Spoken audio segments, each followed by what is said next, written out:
Growing Your Animals. I've counseled thousands of men in the last 5 years in personal development and specifically in relationships and communication in men's improvement groups. And that's 10 to 15 individuals in a group. And this is why asking more questions will make you the most interesting individual in anyone's life. And this goes for every single relationship that you're a part of, as a dad, as a partner, as a husband, as a mother, as a sister, as a professional, as a leader, as a pastor, as in every single relationship you're a part of. Asking more questions will make you the most interesting person in that individual's life. And so I'll give you guys some examples. I'll give you guys the reasons why, and then I'll give you guys plenty of examples. So let's start with parenting. Questions are the only way to persuade. And the problem with most parents is that they go immediately to statements. What's wrong with you? How come you do this? Hurry up, stop being lazy. I told you no more. How many times I got to tell you? How many times I got to tell you, right? That's how most parents communicate to their kids.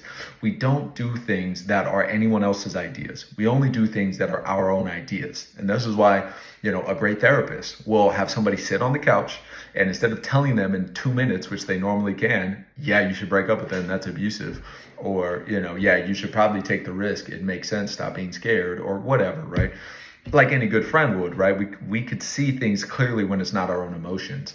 But the therapist knows this person is not going to leave the couch and do the thing unless it's their idea. That's why it takes 45-minute sessions. That's why it takes a couch. That's why it takes a personal, intimate relationship with your therapist on some level, although it's professional, right? But it takes a personal connection, the groundwork to allow this person to connect emotionally, and then to allow the therapist to make her idea or his idea the client's idea, right? And so they're going to ask 45 minutes of questions. They might sprinkle in their professional advice. Well, they might tie things together for them. Well, that might come from your childhood. And actually, that's a little bit of codependency. And normally how that shows up is, but for the most part, they're asking questions. What are you afraid of? And how long have you been there? And what do you think is going to happen if you change? What do you think is going to happen if you don't change? What's the worst? What's the worst that could happen? What's the best that could happen? How long have you thought about this? How long have you been struggling with this? Right? And then 45 minutes later, the last question is, what do you think you should do? Boom, right? And then that individual says, I think I need to break up with them, right? Or I'm going to take the risk, or whatever it is. It's their idea now, because the therapist asked questions, and they, in the client's mind, they went through their own track through answering the questions to then get to the punchline idea, which is, I'm going to do it. Not she said to do it, or leaving going, I said I was supposed to do it, but I don't know. No, they said, I'm going to do it. Right. And then the therapist goes, okay. I think this is going to be a really powerful week for you.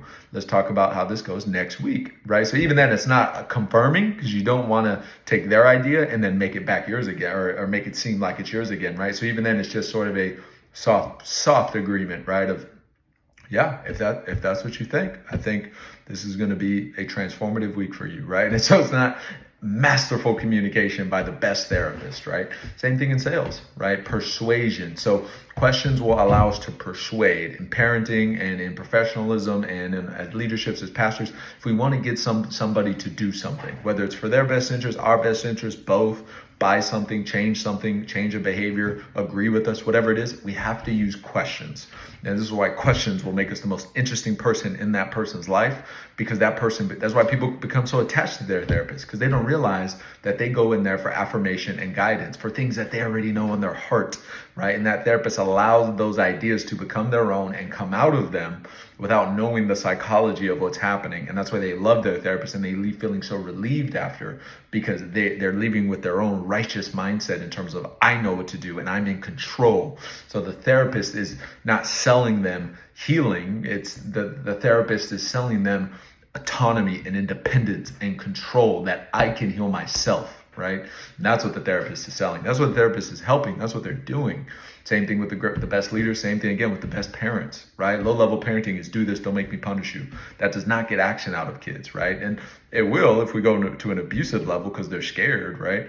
But ultimately, the parent that says, hey guys, listen, we got to, take care of the house before mom's home. Okay, but tell you what, if we get this done, whoever gets it done the fastest gets ice cream. Who wants to, ready, set, go. Now it's the kid's idea. Boom, I'm gone, right? Dad doesn't need to tell me 3 times. I want to go get ice cream, right?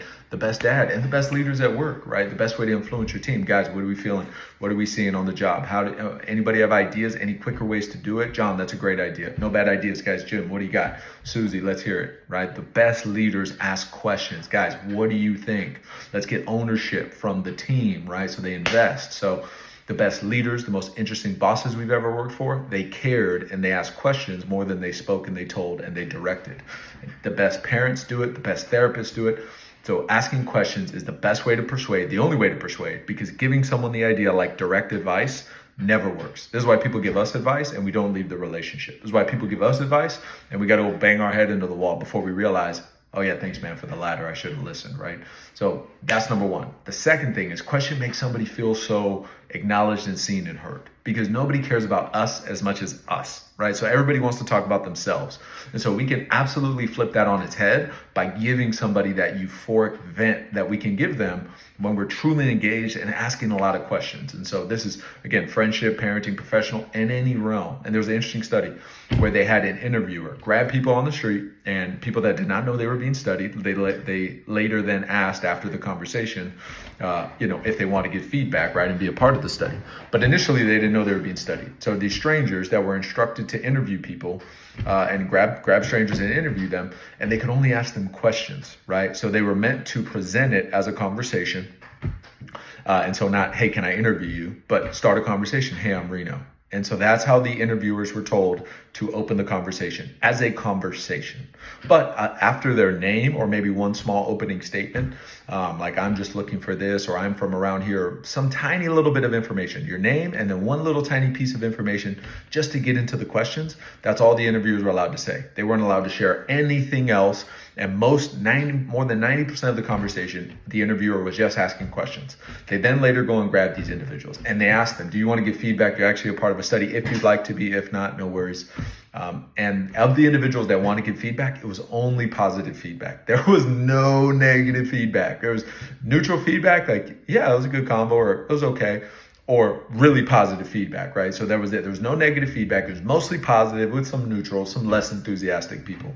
But there was a ton of positive feedback, right? Yeah, it was a really interesting conversation. Yeah, that was a really interesting individual. Yeah, I really cared. Yeah, I learned a lot, which is interesting. And because I'm gonna tell you in a second, or maybe you already understand why.